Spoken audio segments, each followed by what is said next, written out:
Bien, merci à toutes et à tous pour être présents. C'est samedi matin à notre session de fin de ces 3 jours autour de la Smart City humaine, la ville vivante. Donc j'ai remercie bien sûr vous tous et nos intervenants. Donc Jalu Misika ici présent, Saskia Sassen qui arrive donc dès Londres à l'instant même, Edgar Morin qui nous accompagne. Et je salue donc Milad Deuil qui, dans cette dernière séquence, on va entamer un dialogue, on va poser quelques questions autour du sujet qui est le fil conducteur des travaux de ce forum, la ville humaine, avant que la ville siliconée. Mais le digital fait partie de ce que nous vivons donc de manière massive et dans ce 21e siècle. Et Milad, donc je te présente rapidement puisque tu es aujourd'hui donc à Paris après avoir séjourné au Canada et tu es titulaire de la chaire Humanisme numérique qui a été créée à l'université Paris-Sorbonne, Paris 4, et tu diriges également un LabEx dans lequel tu développes ta recherche en étant passionné et spécialiste de l'histoire des religions, avec un regard et une acuité particulière sur le 21e siècle, le numérique. Donc, si cette introduction te convient, bien sûr, merci.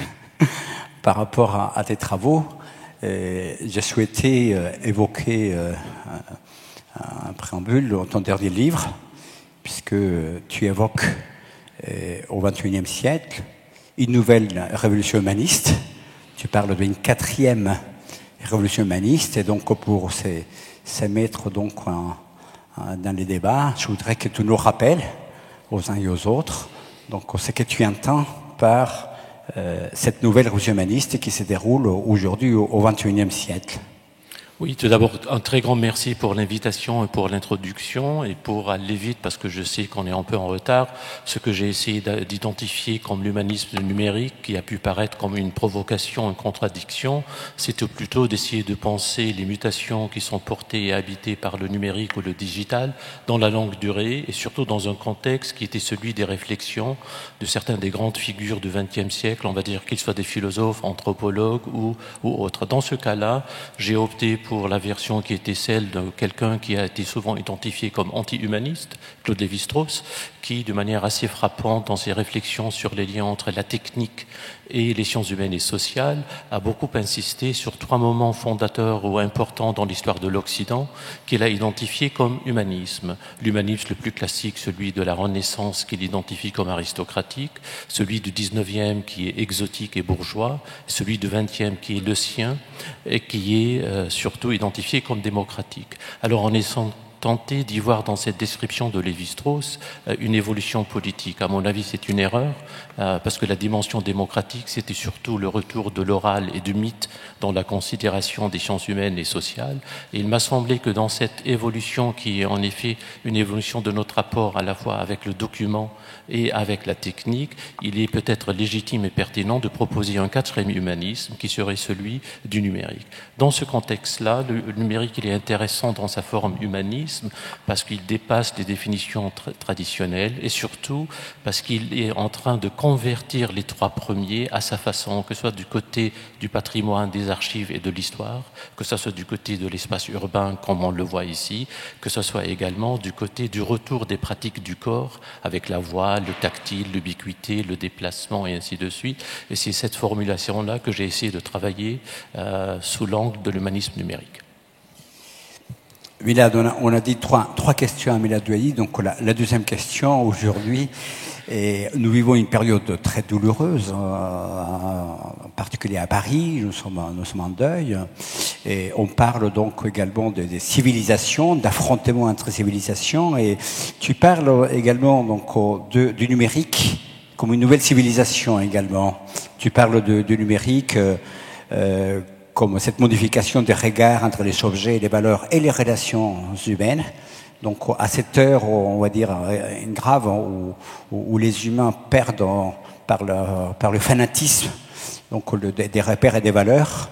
Comment tu nous présentes cette notion de civilisation et à l'égard également des mythes et des religions, objets de fanatisme qui nous assaillent aujourd'hui. J'ai essayé de dire que ce qui était important pour moi, c'est de distinguer entre informatique et numérique ou digital, parce que l'informatique, c'est une science, c'est une industrie, et la dimension culturelle et sociale qui est portée ou désignée par l'expression ou bien digitale ou numérique. Et dans ce cadre-là, c'était pour essayer de démontrer qu'il y a une évolution de notre conception de la civilisation, sans entrer dans les débats byzantins, comment définir une culture ou une civilisation, à la fois dans sa dimension et son échelle mondiale ou globale, et surtout, et c'est là où on va revenir à ta question, avec un retour très très fort du local et du territorial, qui depuis quelques années est devenu assez puissant, que ce soit par les usages de la proximité, du voisinage et ainsi de suite. Mais la question qui est peut-être aujourd'hui celle que tu poses, c'est-à-dire comment se situer vis-à-vis ce qu'on a appelé du côté américain avec les néoconservateurs, le conflit ou la guerre des civilisations. À mon avis, c'est un piège et un leurre. Il faut essayer de sortir de cette logique ou bien binaire qui va essayer d'opposer que ce soit des orientations, on va dire, religieuses, théologiques ou autres. Par contre, ce qui est intéressant, c'est d'essayer de voir comment, des deux côtés, si on peut accepter, il y a deux côtés, il y a des similitudes qui se mettent en place dans une certaine forme asymétrique de relations qu'il faut étudier et dans le contexte duquel le numérique joue un rôle important, mais pas nécessairement le plus déterminant. Et là, je crois, on aura pas mal de choses pour revenir sur l'histoire des religions, et puisqu'il y a des choses à revisiter, que ce soit du côté, on va dire, de l'islam, ou bien du côté qui est le nôtre également.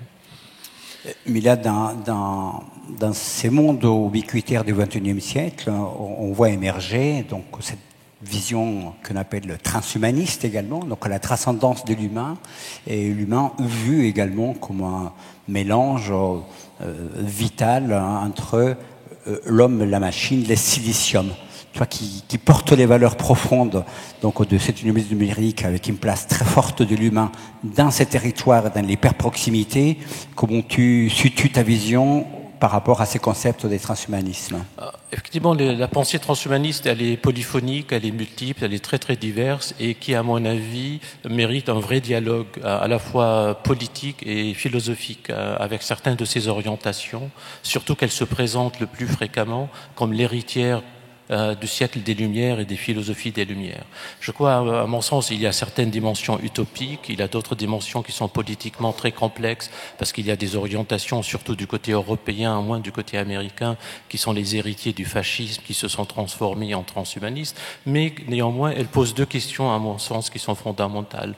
La première, c'est celle du statut de l'autonomie, dans sa définition des êtres culturels numériques émergents, et la manière dont on doit penser les relations entre l'humain, dans ces modalités de délégation avec ces êtres numériques qui émergent, que ce soit des robots qui vont assister pour des questions de santé ou bien d'autres dimensions qui sont de l'ordre de la domotique, de la ville intelligente. Et au-delà de là, il me semble, cela nous invite à revenir sur l'héritage conflictuel du siècle des Lumières vis-à-vis l'actualité qui est celle des pratiques autorisées par le numérique. Parce qu'on a souvent, à mon sens, on est allé trop vite en disant on est en train de vivre l'aboutissement des Lumières. Il me semble que c'est plutôt le contraire. C'est plutôt un héritage très très conflictuel. Et la pensée transhumaniste nous invite à revisiter et formuler de manière beaucoup plus précise et discuter comment se situer. Et finalement, effectivement, avec la pensée transhumaniste, quand même, qui est très, très intéressant au point de vue scientifique.